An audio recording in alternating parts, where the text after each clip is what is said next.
इससे पहले मैंने AC3 का 2 पार्ट में वीडियो कवर कर दिया है।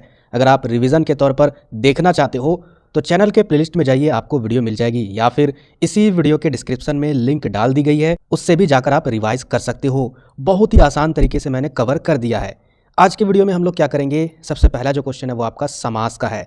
समास किसे कहते हैं और इसके कितने प्रकार हैं और किस तरीके से उन सभी को आपको डिफाइन करना है, कंसेप्ट आपका किस तरीके से क्लियर होना चाहिए, वो चीज़ इस वीडियो में हम लोग कवर करने वाले हैं। यानी सारा कुछ कवर होने वाला है, स्किप मत कीजिएगा। सबसे पहले अगर मैं आपको बता दूं समास किसे कहते हैं, तो जब 2 या 2 से अधिक शब्दों को मिलाकर एक नया संक्षिप्त और अर्थपूर्ण शब्द बनाया जाता है उसे समास कहते हैं।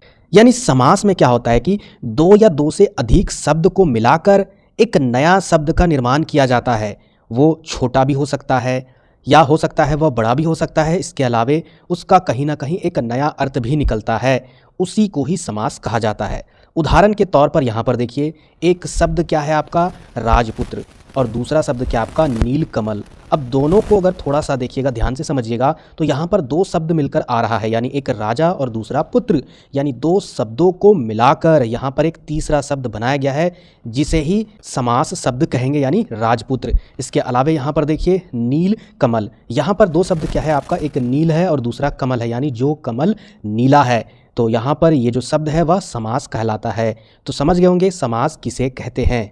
इसके बाद हम लोग आगे बढ़े तो यहाँ पर देखते हैं समास के, यानी हिंदी व्याकरण के आधार पर समास के टोटल 6 प्रकार होते हैं। सबसे पहले हम लोग समझते हैं सबसे पहला प्रकार अव्ययी भाव समास। अव्यय मैंने आपको पहले भी पढ़ा दिया है, अगर नहीं देखे हो, नहीं समझ में आ रहा है कि अव्यय किसे कहते हैं, अभी तक से कंसेप्ट ही क्लियर नहीं है, वीडियो के डिस्क्रिप्शन में लिंक मिल जाएगा, वहां से आप जाकर देख सकते हो और समझ सकते हो। अव्ययी भाव समास किसे कहते हैं, तो जिस समास में पहला पद अव्यय होता है। अव्यय किसे कहते हैं, इस वर्ड से ही पता चल रहा है कि जो खर्च नहीं होगा, यानी जो बदलेगा ही नहीं, किसी तरीके से उसको किसी वाक्य में कुछ भी बदलाव कर दो, अव्यय नहीं बदलता है। तो जिस समास में पहला पद अव्यय होता है और वही प्रधान होता है। प्रधान वर्ड बहुत आएगा। प्रधान का मतलब क्या होता है, देखिए पद का मतलब होता है कोई भी शब्द, ठीक है, कोई भी शब्द, और प्रधान का मतलब क्या होता है, प्रधान कहने का मतलब है यानी अर्थ उसके द्वारा ही निर्धारित होता है, उसे ही प्रधान बोला जाता है। यानी देखा जाए तो मेन शब्द वही है। समझ में आ गया, प्रधान किसे कहते हैं, उसे अव्ययी समास कहते हैं। यानी जिस समास में पहला पद अव्यय होता है और वही पहले पद क्या होता है, प्रधान होता है, उसे ही अव्ययी भाव समास कहते हैं। जैसे यहाँ पर देखिए प्रतिदिन। अब यहाँ पर देखिए जो वर्ड आपका प्रति है और यहाँ पर दिन है, इस जगह पर ये जो प्रति यहाँ पर जो वर्ड आपको दिख रहा है यही अव्यय है। अव्यय का मतलब वो बदल नहीं सकता है। अब इस दिन के जगह पर कुछ भी बदल सकते हो और यही प्रधान है, इसी के द्वारा ही यहाँ पर मीनिंग पता चल रही है। यानी प्रतिदिन, यानी हर रोज, हर एक रोज, प्रतिदिन।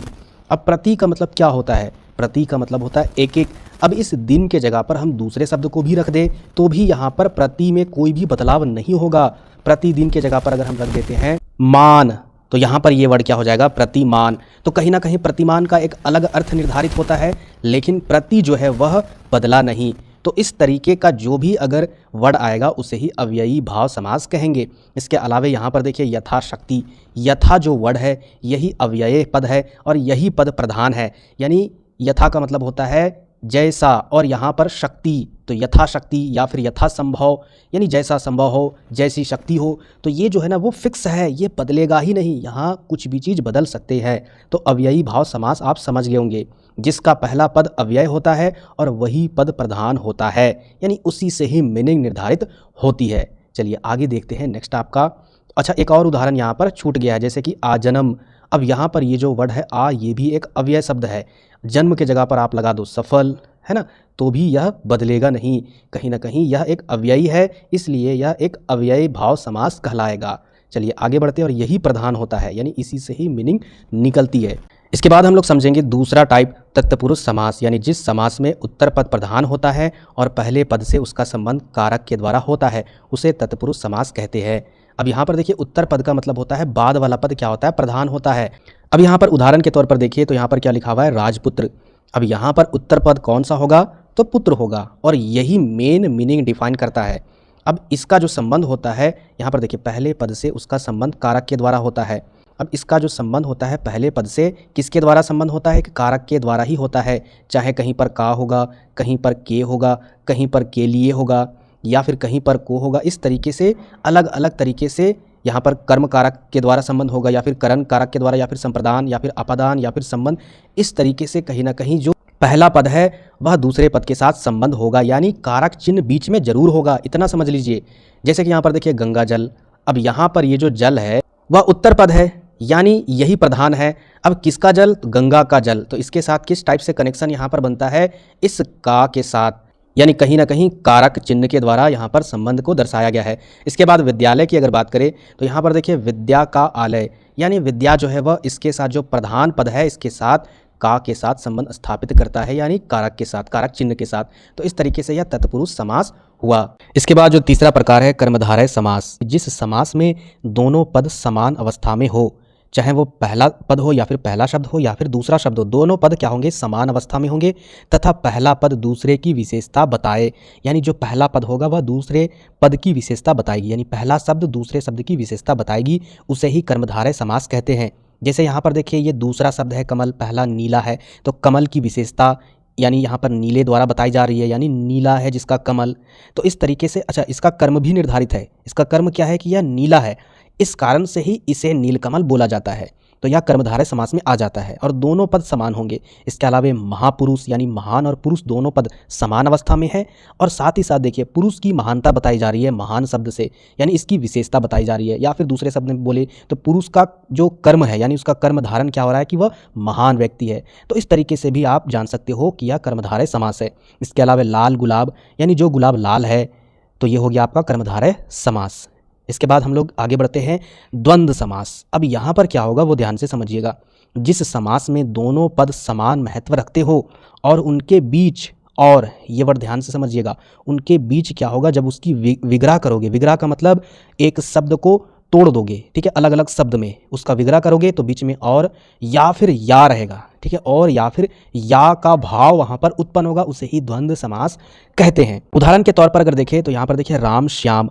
अब यहाँ पर जब हम इसका विग्रह करेंगे या फिर इसका मीनिंग निकालना चाहेंगे तो हो जाएगा राम और श्याम, तो यह हो जाएगा द्विगु समास में। इसके बाद दिन रात, तो यहाँ पर दिन और रात हो जाएगा। माता पिता, यहाँ पर हो जाएगा माता और पिता। ट्रिक के तौर पर आप यूज कीजिएगा, यहाँ पर एक चिन्ह रहेगा, ठीक है, जैसे यहाँ पर सब जगह बीच में चिन्ह है, या फिर चिन्ह नहीं रहे तो या लगाकर देखिएगा या फिर और लगाकर देखिएगा, कहीं ना कहीं पता चल जाएगा कि यह द्विगु समास है।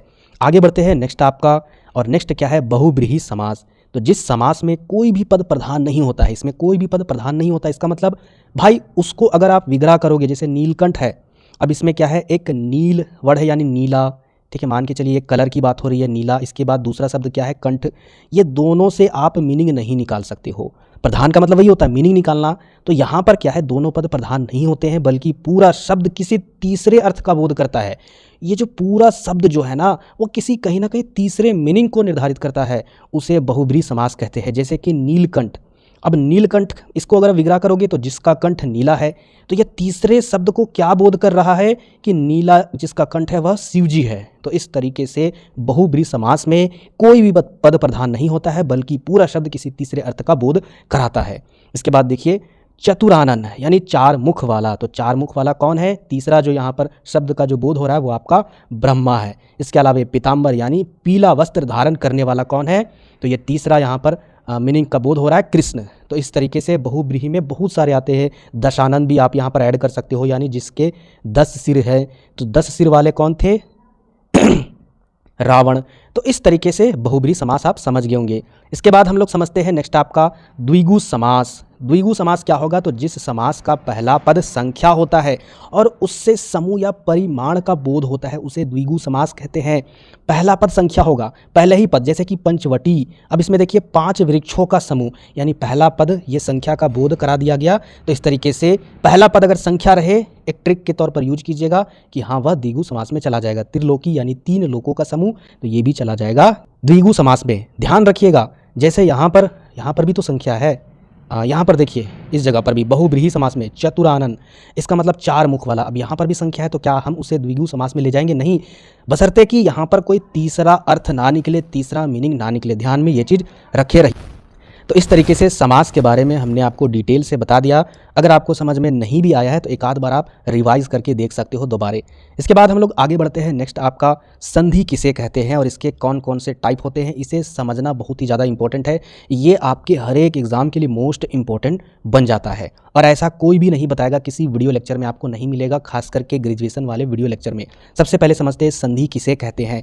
जब दो वर्णों, अभी हमने क्या देखा, समास देखा, कई जगह पर आपको मिलेंगे, खास करके गूगल में मिलेगा या कहीं कहीं गलत तरीके से अगर बताया गया होगा यूट्यूब में भी, तो आपको ये भी मिलेगा। समास तो दो शब्दों के मेल को ही कहा जाता है ना, लेकिन संधि में भी कभी कभी दो शब्दों के मेल को जोड़ दिया जाता है, जबकि संधि और समास में यही डिफरेंस है सबसे बड़ा कि समास दो शब्दों के मेल से बनता है, जबकि जो संधि होता है वह दो वर्णों के मेल से बनता है, चाहे वो स्वर होगा या फिर व्यंजन होगा। वर्ण समझते हो ना, वर्ण कहने का मतलब है जो आ अम या आ आपने बचपन में पढ़ा पूरा, इसके अलावे का खा गा घा आपने ज्ञा तक पढ़ा, इन सभी को वर्ण कहा जाता है। अब इसमें क्या होता है, जो आ अम ये आ है वह आपका स्वर में कहलाएगा, इसके अलावे जितना भी का से लेकर ज्ञा तक रहता है उसे व्यंजन कहते हैं। स्वर को इंग्लिश में वोवेल कहा जाता है, व्यंजन को कॉन्सोनेंट। ये चीज़ आप बचपन में पढ़ते आ रहे हो, ये चीज़ आपको पता होगा। तो जब दो वर्णों आपस में मिलते हैं, यानी जब दो वर्ण आपस में मिलते हैं और उनके मेल से नया शब्द बनता है, तो उस वर्ण मेल की प्रक्रिया को ही संधि कहते हैं। अर्थात हम यह कह सकते हैं कि दो शब्दों, देखिए यहाँ पर ये गलत टाइपिंग है, ये गलत टाइपिंग है, यहाँ पर शब्दों होगा ही नहीं। मैंने क्या बताया, गलत तरीके से भी डिफाइन हो सकता है। तो दो वर्णों के मिलने से जो परिवर्तन होता है वही संधि कहलाता है। शब्द कहाँ होगा, समास में होगा, क्योंकि कई कम्पिटिटिव एग्जाम में भी ये क्वेश्चन पूछा गया है, दो शब्दों के मेल को क्या कहते हैं, दो वर्णों के मेल को क्या कहते हैं, इस तरीके से। चलिए आगे बढ़ते हैं। अब यहाँ पर इसके उदाहरण को देख लेते हैं। देखिए, विद्या जोड़ आलय, विद्यालय। अब इसमें ध्यान से देखिएगा, विद्या के लास्ट में यहाँ पर आकार लगा हुआ है ना, विद्या में यानी इस द्या में, तो यहाँ पर आकार लगा हुआ। आकार का मतलब हम लोग बचपन से पढ़ते आ रहे हैं, आ में आकार आ।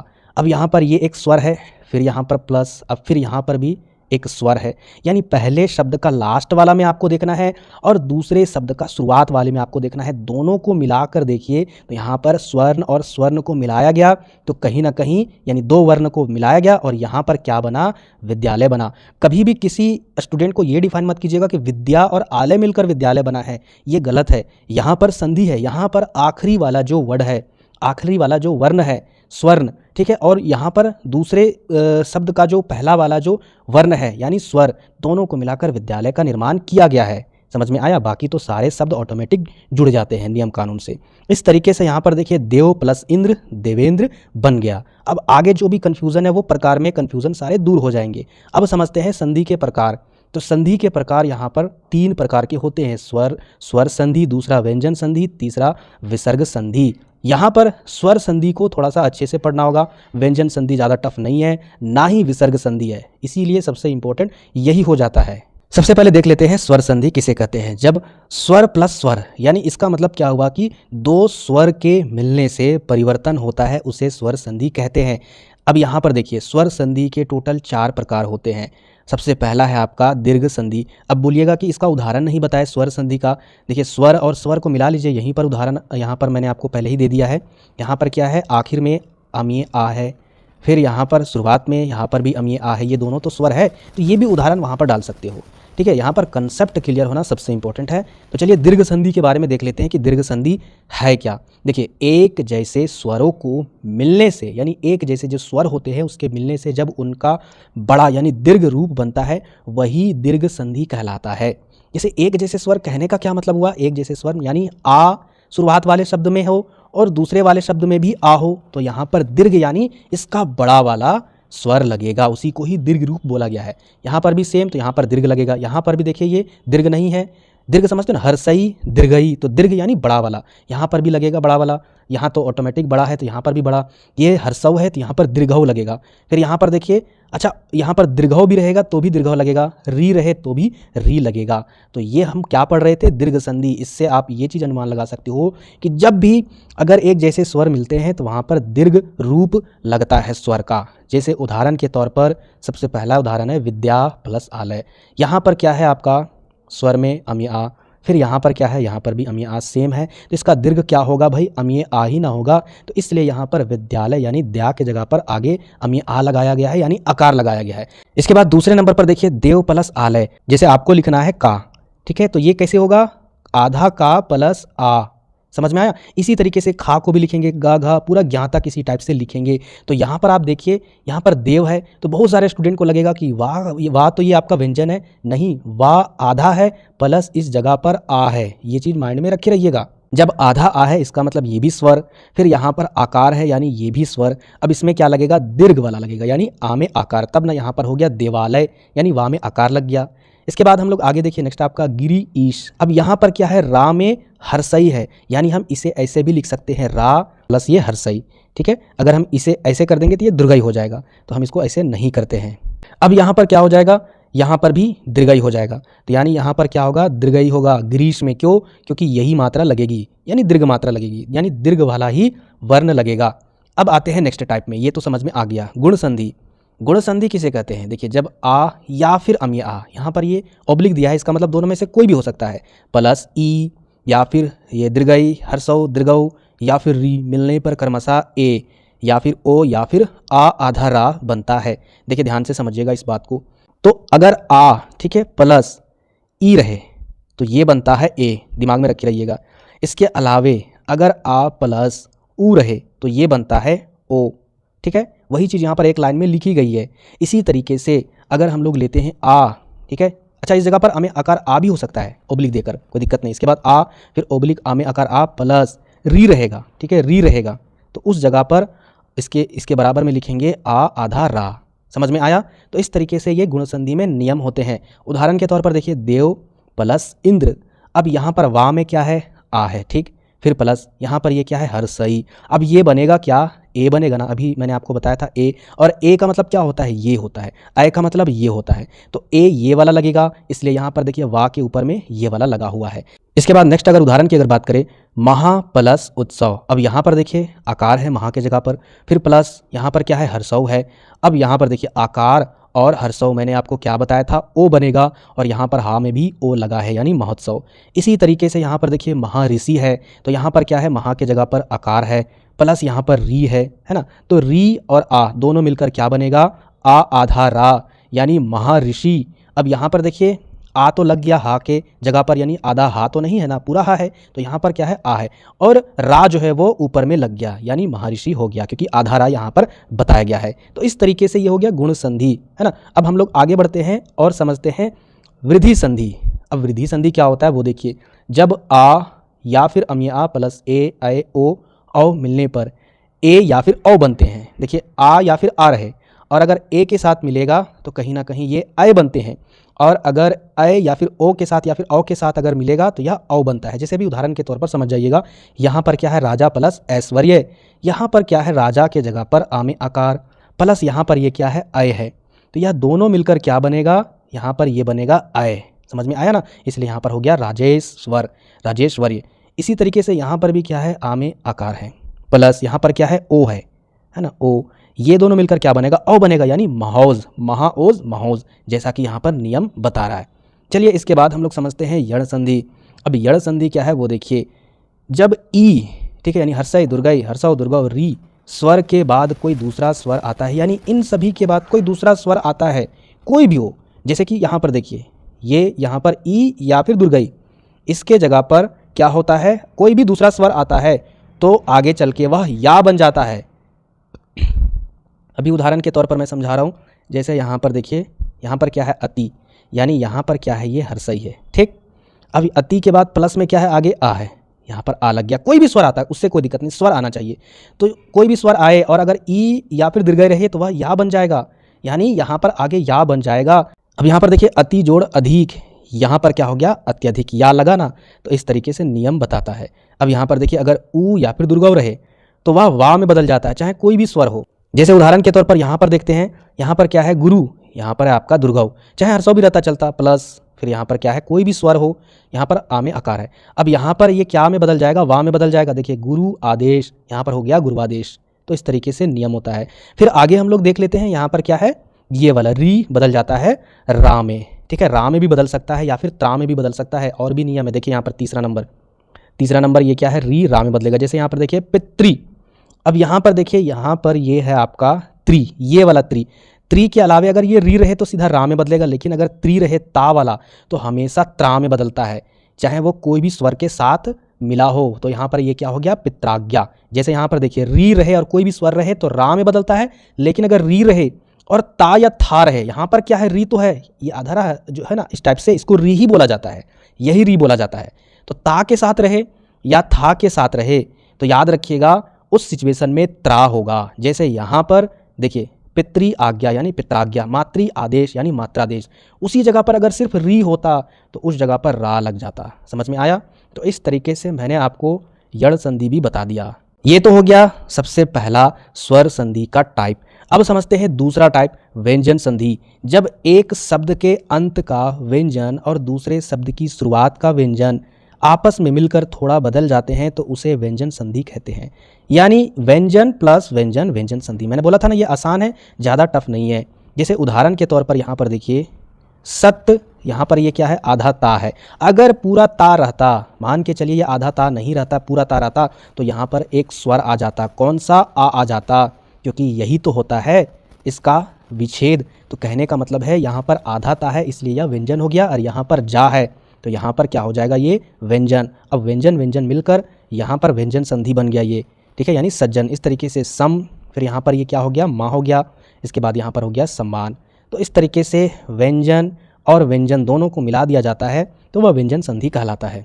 इसके बाद यहाँ पर देखिए समजोड़ बंध यानी संबंध। इसके बाद आगे बढ़ते हैं विसर्ग संधि। विसर्ग संधि भी आसान है। जब किसी शब्द के अंत में विसर्ग हो, जब किसी शब्द के अंत में विसर्ग हो, जैसे यहाँ पर देखिए दू, इसके बाद विसर्ग है, तो इसके अलावे और आगे क्या है, और उसके बाद कोई वर्ण आए। अब यहाँ पर ये वर्ण है, खा है, कहीं ते है, कहीं पर बल है, ये वर्ण है, तो जो परिवर्तन होता है उसे विसर्ग संधि कहते हैं। यहाँ पर देखिए पहला वाला में एक विसर्ग है दू, उसके बाद फिर खा है, तो यहाँ पर जो परिवर्तन हुआ दुख, यही आपका विसर्ग संधि हुआ। इसी तरीके से आगे देखिए नमः जोड़ ते यानी नमस्ते, मनः जोड़ बल मनोबल। तो जो भी भेद है, ठीक है, उस भेद को आपको हमेशा डायग्राम के आधार पर बनाना है, उस तरीके से मार्क्स अच्छा मिलता है। समझ में आया? अब हम लोग आगे बढ़ते हैं और समझते हैं उपसर्ग।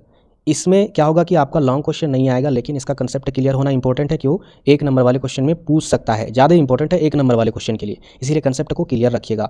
अच्छा, लॉन्ग में अगर पूछे तो हो सकता है अंतर डिफाइन करने के लिए दे दे, किसके किसके बीच में, उपसर्ग और प्रत्यय के बीच में। तो चलिए दोनों के अंतर को भी देखेंगे, लेकिन दोनों को समझ के। सबसे पहले यहाँ पर देखिए जो शब्दांश किसी शब्द के पहले जुड़कर, जो शब्दांश किसी शब्द के, जैसे कि ये सत्य कोई शब्द है और ये आ शब्दांश है, यानी इस शब्द के पहले आ जुड़कर क्या हो गया, उसके अर्थ में परिवर्तन या फिर विस्तार कर देता है, उसे ही उपसर्ग कहते हैं। यानी यहाँ पर ये सत्य था, इसका अर्थ यहाँ पर क्या हो गया, बदल गया, असत्य हो गया, इसी को ही उपसर्ग कहा जाता है। यानी ये जो वर्ड है इसी को ही उपसर्ग कहा जाता है। फिर से समझिए, जो शब्दांश, यानी कौन सा शब्दांश, ये हो गया आ, किसी शब्द के पहले अगर लग जाता है और उसके अर्थ में परिवर्तन कर देता है, उसे ही उपसर्ग कहते हैं। यानी ये असत्य वर्ड जो है ये उपसर्ग नहीं है, याद रखिएगा, उपसर्ग आपका ये पहला वाला शब्दांश है। इसके बाद यहाँ पर समझिए प्रा, ये एक शब्दांश है, इस शब्द में पहले लगा और यह प्रस्थान हो गया, तो यानी यह एक उपसर्ग है। यहाँ आ और प्रा उपसर्ग है। समझ में आया? चलिए अब समझते हैं उपसर्ग के प्रकार। देखिए प्रकार तो होता कुछ नहीं है, लेकिन इसे अलग अलग तरीके से डिफाइन किया गया है, यानी अलग अलग भाषा के आधार पर। यहाँ पर देखिए कुछ संस्कृत उपसर्ग भी होते हैं। ये उपसर्ग संस्कृत भाषा में आए हैं और हिंदी में बहुत अधिक प्रयोग होते हैं, तो इसे समझ लीजिएगा। जैसे कि यहाँ पर देखिए उपसर्ग दिया गया है, सबसे पहला आपका आ उपसर्ग है। अब यहाँ पर क्या है, सत्य के आगे यहाँ पर जुड़ गया तो यह हो गया असत्य, यानी जो सत्य ना हो। इसके अलावा यहाँ पर देखिए प्रा हो गया, जो गति में जुड़कर प्रगति हो गया, यानी आगे बढ़ना। इसके अलावा देखिए उपसर्ग हो गया, जो यहाँ पर कार में लग गया तो हो गया उपकार, यानी सहायता। इसी तरीके से नी है, तो यहाँ पर देखिए कलंक में लग गया तो यह हो गया निष्कलंक, यानी बिना दाग वाला। इसके बाद यहाँ पर देखिए सम है। ये सारे उपसर्ग आप अपने दिमाग में रख लीजिएगा या फिर इसे नोट डाउन कर लीजिएगा, मोस्ट इंपॉर्टेंट है। यहाँ पर हो जाएगा ये सम्मान, इसके आगे जुड़कर यहाँ पर ये लगा, यानी मान के आगे लगा सम, तो ये हो गया सम्मान यानी आदर। इसके बाद यहाँ पर देखिए वी है। अब यहाँ पर क्या है, ये एक उपसर्ग है, संस्कृत उपसर्ग। अब यहाँ पर रोध में लगा, रोध का मतलब रुकाव होता है, वी लगा तो ये हो गया खिलाफ। इसके बाद देखिए अनु है उपसर्ग, यहाँ पर शरण में लगा तो यह हो गया अनुसरण, यानी पीछे चलना। इसके बाद यहाँ पर ये क्या है, अभी है। अब यहाँ पर मान में लगा तो ये हो गया अभिमान, यानी गर्व। तो इस तरीके से अभी जो मैंने आपको 2-4 उपसर्ग के बाद उससे बने जो भी शब्द बताया, यह आपका संस्कृत उपसर्ग के उदाहरण थे। इसके बाद नेक्स्ट जो टाइप है वह आपका हिंदी यानी देशज उपसर्ग। देशज उपसर्ग, ये उपसर्ग हिंदी की अपनी बोली से बने होते हैं, याद रखिएगा। चलिए समझते हैं, जैसे कि यहाँ पर पहला आपका बे है ना, तो बे में अगर लग गया तो ये हो गया, कार में लग गया ये तो हो गया बेकार। इसके अलावा आगे बढ़ते हैं, आगे देखिए अध, ये उपसर्ग है। अब यहाँ पर लगा तो ये हो गया अधूरा, ना हो गया तो यहाँ पर लगा देंगे लायक के आगे तो हो जाएगा नालायक। फिर यहाँ पर ये बिन है, इसके बाद काम में लगा देंगे, हो जाएगा बिन काम। तो कहीं ना कहीं इस वर्ड से आप लोग रूबरू होंगे, सुने होंगे कहीं ना कहीं। इसके बाद देखिए भर है तो ये भरपेट, ये हो गया देशज। अब विदेशज भी होते हैं, यानी विदेशी वाले भी उपसर्ग होते हैं। ये उपसर्ग अन्य भाषाओं जैसे कि अरबी, फारसी, अंग्रेजी आदि अन्य भाषाएं से आए हैं। जैसे यहाँ पर देखते हैं पहला आपका ला, ठीक है, ला है ये, तो यहाँ जवाब से पहले लग गया तो हो गया लाजवाब। ये फारसी भाषा है, इधर किनारे लिखी गई है, इसे आप समझ जाइएगा। फिर आपका बद, यहाँ पर देखिए यहाँ पर लग के ये बदनाम हो गया। गैर है तो ये हो जाएगा गैर हाजिरी या गैर हाजिर। इसके बाद हम है तो यहाँ पर दर्द के आगे लगा तो हमदर्द। मिस है तो मिसमैच हो गया। इसके बाद अच्छा ये इंग्लिश वाला है ना मिसमैच। चलिए ये तो हो गया उपसर्ग, और इससे ज़्यादा आपको कुछ नहीं पढ़ना, मैं आपको अंतर डिफाइन करूंगा लॉन्ग वाला अगर जो आएगा तो उसी टाइप से आपको लिखना है। इसके बाद समझते हैं प्रत्यय। उपसर्ग में हमने क्या देखा, वह आगे लगकर है ना, आगे लगकर किसी शब्द में उसका अर्थ बदल देता था। लेकिन प्रत्यय में जस्ट उपसर्ग का उल्टा है। प्रत्यय वे शब्दांश होते हैं जो किसी मूल शब्द के अंत में जुड़कर उसके अर्थ में नया भाव या फिर नया शब्द बना देते हैं। जैसे उदाहरण के तौर पर अगर देखिए, यहाँ पर देखिए बाल है, फिर यहाँ लास्ट में ये जो पन शब्द है प्रत्यय है। अब बाल शब्द में ये आखिर में जुड़ा तो ये हो गया बालपन, या फिर अगर रहता बच, फिर यहाँ पर पन रहता तो ये हो जाता आपका बचपन। तो इस तरीके से आखिर में लगकर अगर उसका अर्थ चेंज कर देता है, उसका भाव चेंज कर देता है, बदल देता है, वही आपका प्रत्यय हो गया। और इससे ज़्यादा कुछ समझने वाली बात नहीं है। और उदाहरण देख लीजिए, मिठा जोड़ ई हो गया मिठाई, सच्चा जोड़ ई सच्चाई। फिर हम लोग आगे बढ़ते हैं। अब प्रत्यय के प्रकार क्या होता है, कुछ प्रकार नहीं होता है, नॉर्मल आपको समझनी है ना, कि इसे 3 भागों में बांटा जाता है। संज्ञा बनाने वाले प्रत्यय, यानी आखिर में जुड़ जाता है कुछ ऐसे शब्द, उसके बाद उससे संज्ञा का निर्माण हो जाता है। जैसे यहाँ पर देखिए ये प्रत्यय है, यहाँ पर ये बड़ापन है, ये बचपन है, ये संज्ञा है। अब यहाँ पर आखिर में पन जुड़ गया है, ये प्रत्यय, तो ये कहीं ना कहीं संज्ञा का निर्माण हो गया। इसी टाइप से यहाँ पर देखिए मित्र था, अब इसमें मित्रता हो गया तो ये भी संज्ञा है ना। यानी इसमें क्या होता है, प्रत्यय जुड़कर संज्ञा बना देते हैं। फिर यहाँ पर देखिए मिठाई, यहाँ पर ई प्रत्यय है। इसके अलावा यहाँ पर देखिए दूध वाला, यहाँ पर वाला प्रत्यय है, यहाँ पर पन प्रत्यय है। चलिए अब समझते हैं विशेषण बनाने वाले प्रत्यय। जैसे कि यहाँ पर देखिए सच्चाई, यहाँ पर ई प्रत्यय है, सच्चा एक दूसरा शब्द है जिसमें ई लगा तो ये हो गया सच्चाई। सच्चाई कहीं ना कहीं एक विशेषण है। इसके बाद मेहनत वाला, ये भी एक विशेषण है, यहाँ पर वाला प्रत्यय है। फिर यहाँ पर देखिए दुखमय, यहाँ पर मैं प्रत्यय है। इसके बाद फिर आनंदमय, यहाँ पर भी मैं प्रत्यय है। तो इस तरीके से विशेषण भी बनाया जाता है प्रत्यय के द्वारा। अब यहाँ पर देखिए ये क्या है, शक्तिपूर्ण, यहाँ पर ये जो पूर्ण है वह प्रत्यय है। यहाँ पर शक्तिपूर्ण मतलब क्या होता है, जो पूरे तरीके से शक्तिशाली होता है, यानी विशेषता बताई जा रही है, यानी विशेषण शब्द भी बनते हैं। चलिए आगे बढ़ते हैं। नेक्स्ट आपका भाववाचक संज्ञा बनाने वाले प्रत्यय। तो यहाँ पर देख लेते हैं, ये प्रत्यय भाव, अवस्था या फिर गुण को दर्शाते हैं। जैसे कि पण, बचपन, बुढ़ापा, तो कहीं ना कहीं ये भाव उभर कर आ रहा है। इसके बाद फिर देखिए ता, यहाँ पर ये क्या हो जाएगा, यहाँ पर ये सुंदरता के लिए, ठीक है, ता तो सुंदरता के लिए है, यानी किसी की सुंदरता का भाव उभर कर आ रहा है। इसके अलावा यहाँ पर देखिए ई दीर्घई, यहाँ पर ये दीर्घई इसके लिए है, ठीक है, और भलाई के लिए भी है। तो भलाई में दीर्घई प्रत्यय लग गया। इसके अलावा सफाई में दीर्घई प्रत्यय लग गया, गहराई में दीर्घई प्रत्यय लग गया। तो ये हो गया आपका भाववाचक संज्ञा वाले शब्द। ये सब आपका नहीं आएगा एग्जाम में, हो सकता है 1-1 नंबर में आ जाए, लेकिन ये सब कंसेप्ट क्लियर होने के लिए मैं आपको बता रहा हूँ। अब सबसे इंपॉर्टेंट टॉपिक को कवर करते हैं, उपसर्ग और प्रत्यय में अंतर क्या होता है। देखिए यहाँ पर सबसे पहला जो है वो आपका कहाँ लगता है, तो उपसर्ग जो है वो शब्द के आगे लगता है, प्रत्यय जो है वो शब्द के पीछे लगता है। ये चीज़ आप अंतर डिफाइन कर सकते हो। इसके अलावा शब्द के साथ, यानी शब्द के साथ, तो किस शब्द के साथ यह रहता है, तो यह मूल शब्द से पहले जुड़ता है। जो मूल शब्द होता है वह पहले जुड़ता है, कौन, उपसर्ग। यानी इसी चीज़ को यहाँ पर 2 तरीके से बताया गया है, मूल शब्द के बाद जुड़ता है। तीसरा जो अंतर है, क्या बदलता है भाई, तो शब्द का अर्थ बदल देता है। अब यहाँ पर क्या बदल देता है प्रत्यय में, अभी हमने देखा शब्द का रूप या भाव भी बदल सकता है, ठीक है। चलिए इसके बाद यहाँ पर आगे देखते हैं, नया शब्द कैसे बनता है, तो आगे जुड़कर नया शब्द बनता है और इसमें पीछे जुड़कर नया शब्द बनता है। इसके अलावा एक-एक आप उदाहरण दे दीजिएगा, है ना। तो एक-एक उदाहरण के तौर पर, जैसे कि यहाँ पर देखिए उपसर्ग आगे जुड़ता है तो आ प्लस ज्ञान अज्ञान हो गया, और इसमें प्रत्यय में आखिर में जुड़ता है, यानी मित्र के साथ ता जुड़ा तो हो गया मित्रता। तो इस तरीके से ये जो अंतर है ना, ये मोस्ट इंपॉर्टेंट है। तो आपको करना क्या है, प्रत्यय का एक परिभाषा या अर्थ याद कर लीजिए, उपसर्ग का एक परिभाषा अर्थ याद कर लीजिए, और ये अंतर को याद कर लीजिए। इससे ज़्यादा कुछ भी याद करने की ज़रूरत नहीं है। जो मैंने आपको और भी चीज़ें बताई है वह 1 नंबर के लिए इंपॉर्टेंट था, ये चीज़ लॉन्ग क्वेश्चन के लिए इंपॉर्टेंट था। इसके बाद समझते हैं मोस्ट इंपॉर्टेंट टॉपिक ये भी है, और एग्ज़ाम में अचानक आ जाता है और पता नहीं चलता है। बहुत सारे स्टूडेंट इसका रिवीजन नहीं करते, ना ही इसे समझते हैं, और सबसे आसान यूनिट का सबसे आसान टॉपिक है। आपके AEC 3 हिंदी के जितने भी यूनिट में जो सिलेबस है वो सबसे आसान टॉपिक है। एक और टॉपिक है वो भी आसान है, लेकिन इसे जल्दी कवर नहीं करते स्टूडेंट। वक्तृता कौशल का अर्थ, अब इसका मतलब होता क्या है? तो इसका मतलब होता है बोलने का टैलेंट। ठेठ भाषा में समझिए, एक आसान भाषा में बोलने का टैलेंट। आपको भाषण देना आता है, आपको क्लास में बच्चों को समझाना अच्छे तरीके से आता है, आपको कहीं भी किसी से बात करना अच्छे तरीके से आता है, आपका व्यवहार बोलने का तरीका बेटर है, उसे ही वक्तृता कौशल कहा जाता है, यानी वक्ता करने का कौशल, हुनर। जैसे किसी व्यक्ति की वह क्षमता जिसके द्वारा वह अपने विचारों, भावनाओं, सूचनाओं को दूसरों के सामने स्पष्ट, प्रभावशाली और आत्मविश्वास के साथ बोलकर प्रस्तुत करता है, उसे ही वक्तृता कौशल कहा जाता है। यानी आसान भाषा में कहे तो ठीक शब्दों का चुनाव करके सही ढंग से, देखिए ठीक शब्दों का चुनाव, देखिए बोलने वाले बहुत तरीके से लोग बोलते हैं। कोई गाली देकर बोलता है, कोई अभद्र भाषा को निकाल कर भी बोलता है, तो उन बोली की यहाँ पर बात नहीं की गई है। ठीक शब्द का उच्चारण करके आप किसी क्लास में हो और आप एक टीचर के भांति बच्चों को कुछ बोल रहे हो, तो आप वहाँ पर गाली थोड़ी ना बकोगे, आप वहाँ पर कठिन शब्द का उच्चारण थोड़ी ना करोगे, ऐसे शब्द का उच्चारण करोगे जिससे बच्चे समझ सकेंगे। यानी कहीं ना कहीं ठीक शब्दों का चुनाव करके सही ढंग से और सही भाव के साथ बोलना ही वक्तृता कौशल कहलाता है। तो ये हो गया अर्थ। इसके अलावा कुछ और समझ लीजिए, वक्तृता कौशल केवल मंच पर भाषण देने तक सीमित नहीं है, बल्कि यह कक्षा में उत्तर देने, सभा में बोलने, साक्षात्कार यानी जो इंटरव्यू दिया जाता है उसको देने, समुच्च चर्चा करने और रोज़मर्रा की जो बातचीत आप करते हो आपस में, उन सभी से रिलेटेड यह काम आता है, यह महत्वपूर्ण है। एक अच्छा वक्ता वही होता है जो श्रोता को समझा सके, यानी जो भी सुनते हैं, आप बोल रहे हो, कोई और दूसरा व्यक्ति सुन रहा है तो उसे श्रोता कहते हैं। तो श्रोता को अगर आप समझा सके, अच्छे तरीके से प्रभावित कर सके और उसे जोड़ सके, कनेक्ट कर सके, तो वही तो होता है एक अच्छा वक्ता। आप हमसे कहीं ना कहीं ग्रेजुएशन में जुड़े, आप हमसे इंटर में जुड़े, तो कहने का मतलब है कैसे जुड़े, जब हमने आपको एक अच्छी वक्ता के आधार पर कहीं ना कहीं आपको अपने ओर अट्रैक्शन किया, आपको अपनी ओर खींचा अपनी भाषा से, तब ना आप हमसे जुड़े, आप हमसे प्रभावित हुए, तो वही होता है एक अच्छा वक्ता।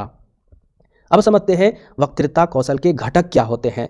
घटक का मतलब क्या होता है कि किस तरीके से कौन कौन से स्टेप होते हैं एक अच्छा वक्तृता बनने का। तो पहला देखिए, विषय का ज्ञान होना चाहिए, यानी जिस विषय में अगर आपको भाषण देना है या कुछ भी बोलना है, उस विषय के बारे में आपको जानकारी होनी चाहिए। अच्छी वक्तृता के लिए सबसे ज़रूरी है कि वक्ता को जिस विषय पर बोलना है उसका पूरा ज्ञान होना चाहिए। यदि विषय की समझ स्पष्ट नहीं होगी तो बोलते समय झिझक, भ्रम या फिर गलतियाँ होगी। उदाहरण के तौर पर यदि छात्र को पर्यावरण संरक्षण पर बोलना है तो उसे उससे जुड़े जो भी तथ्य है, कारण है या फिर उपाय है, यानी उसकी जानकारी पूरी होनी चाहिए। समझ में आया? दूसरा यहाँ पर देखिए घटक क्या है, भाषा पर पकड़, यानी लैंग्वेज पर पकड़ होना चाहिए। ये सबसे इंपॉर्टेंट घटक है, यानी वक्ता को भाषा का सही ज्ञान होना चाहिए। भाषा सरल, शुद्ध और श्रोताओं के स्तर के अनुसार होना चाहिए। श्रोता अगर ज़्यादा कठिन भाषा नहीं समझ सकता है तो उसे आसान भाषा में समझाने की क्षमता आपके अंदर होनी चाहिए, लैंग्वेज की पकड़ होनी चाहिए। यही यहाँ पर ये पॉइंट आपको कहना चाह रही है, यानी बहुत कठिन शब्द या फिर गलत वाक्य श्रोताओं को क्या करता है, भ्रमित कर देता है, वो समझ ही नहीं पाते। उदाहरण के तौर पर छोटे बच्चों के सामने बोलते समय सरल भाषा यानी आसान भाषा और साथ ही साथ उदाहरणों का प्रयोग करना चाहिए। तीसरे नंबर की अगर बात करें, स्पष्ट उच्चारण, जैसे कि वक्तृता में शब्दों का स्पष्ट उच्चारण बहुत ही आवश्यक है। अगर आप जो वर्ड है उसको साफ शब्द नहीं बोल पाते हैं तो कहीं ना कहीं जो श्रोता है वो समझ ही नहीं पाएंगे। उदाहरण के तौर पर तेज या बहुत धीमी आवाज़ में अगर आप बोल रहे हो तो समझने में दिक्कतें होगी।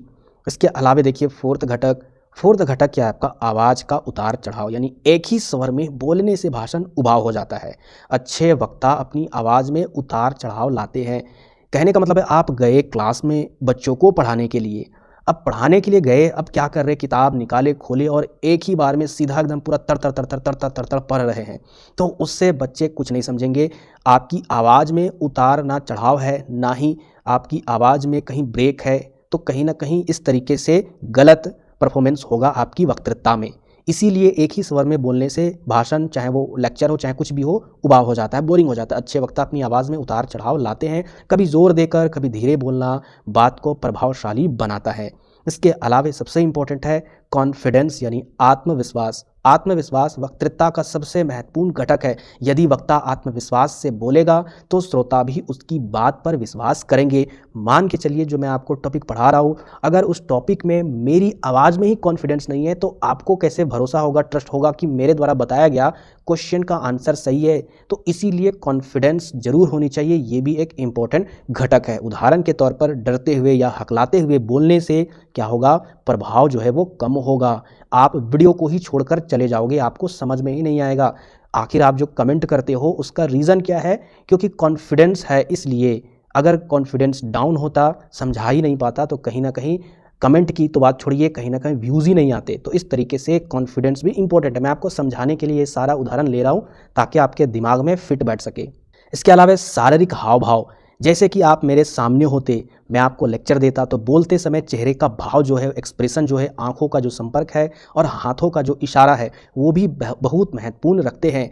यानी कहीं ना कहीं वो भी कॉन्फिडेंस के आधार पर जिस तरीके से एक्सप्रेशन किया जाता है, सारा चाल ढाल, आंखों का जो भी चीज़ें हैं, एक्सप्रेशन, वो सही तरीके से होना चाहिए। ये बात को और अधिक जीवंत और रोचक बनाते हैं। उदाहरण के तौर पर श्रोताओं की ओर देखकर बोलना अच्छा और प्रभाव भी डालता है। उसके बाद देखिए समय प्रबंधन, यानी वक्ता को यह भी ध्यान रखना चाहिए कि वह निर्धारित समय में अपनी बात पूरी करे। बहुत लंबा या फिर बहुत छोटा भाषण देना दोनों ही प्रभावहीन होता है। यानी एक शॉर्ट तरीके से ही आपको सारा कुछ बोलकर निकलना होगा। ज़्यादा लंबा कीजिएगा तो वो चीज़ बोरिंग हो जाता है। इसके बाद आखिर में आपको निष्कर्ष लिख देना है कि अतः कहा जा सकता है कि वक्तृता कौशल व्यक्ति के व्यक्तित्व को निखारने वाला एक महत्वपूर्ण कौशल है। और यह केवल बोलने की कला नहीं है, बल्कि सोचने, समझने और सही ढंग से अभिव्यक्त करने की भी क्षमता होती है। चलिए इसके बाद एक लास्ट क्वेश्चन है और ये भी इम्पोर्टेंट है, इसे भी बहुत सारे स्टूडेंट नहीं पढ़ते। यानी अनुच्छेद लेखन की परिभाषा या फिर बोला जाए अर्थ और लेखन की प्रक्रिया, यानी जो पैराग्राफ राइटिंग होता है उसी को ही हिंदी में अनुच्छेद लेखन कहा जाता है। तो उसकी परिभाषा क्या होती है और लिखने की प्रक्रिया क्या होती है, कैसे लिखा जाता है, इसके बारे में आपसे क्वेश्चन पूछा जा सकता है। देखिए अनुच्छेद लेखन की परिभाषा, अनुच्छेद लेखन वह विद्या है जिसमें किसी एक निश्चित विषय पर अपने विचारों को सरल, स्पष्ट और क्रमबद्ध यानी क्रम के अनुसार वाक्यों में एक ही पैराग्राफ में प्रस्तुत किया जाता है। जी हाँ, आप इस वर्ड को भी यूज करके लिख सकते हो, ये ग्रेजुएशन का एग्जाम है। इंग्लिश हिंदी मिक्स करके भी आप उत्तर लिख सकते हो।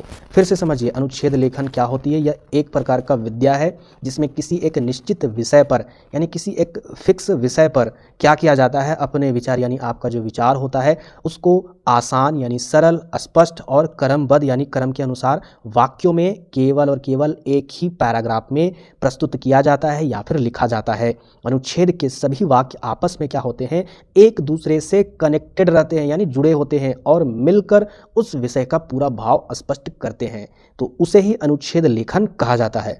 अब यहाँ पर इसे और शॉर्ट में समझिए, किसी विषय पर थोड़े शब्दों में पूरी और स्पष्ट बात लिखना ही अनुच्छेद लेखन कहलाता है। पैराग्राफ में क्या होता है कि किसी टॉपिक पर पैराग्राफ दिया जाता है तो आप एक ही पैराग्राफ में सारा कुछ लिख देते हो।